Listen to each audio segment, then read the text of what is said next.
Ay kung paano paputiin ang maitim na kilikili. Merong mga dahilan bakit umiitim ang ating mga kilikili.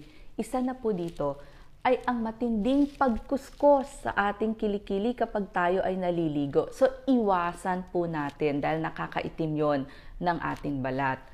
Pangalawa po, yung pagbubunot palagi ng buhok. Lalaki yung pores, mag-o-open up, magkaka-impeksyon at pwedeng magkaroon ng nana. So, pag ganun po, iitim ang kilikili at maaring magbukol-bukol pa. At yung paggamit ng mga nakakairitang mga deodorants, piliin natin ang ating mga gagamiting deodorants.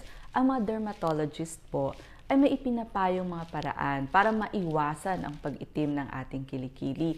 Isa na po dito ay ang paggamit ng mga gentle cleanser or mild soap para sa ating kilikili. At gagamit din tayo ng malambot na mga tuwalya para pangkuskos dito sa ating kilikili. Pagkatapos pong maligo, pwede tayong maglagay ng mga moisturizing cream, lotion, or oil para lumambot ang balat sa ating kilikili. Pwede rin po naman ang honey dahil meron tong anti-inflammatory effect at magtatanggal ng mga dead skin cells sa ating kilikili.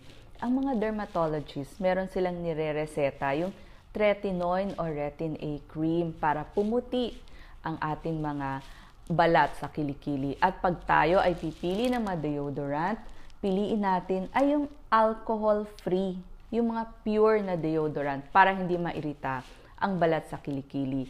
So, makakatulong po ang pagpunta sa inyong mga dermatologist kung yan po talaga ang problema, yung umiitim na kilikili. So, sana po ito na ang maging simula ng pagkakaroon ng maputing kilikili sa ating mga Pinoy. Salamat!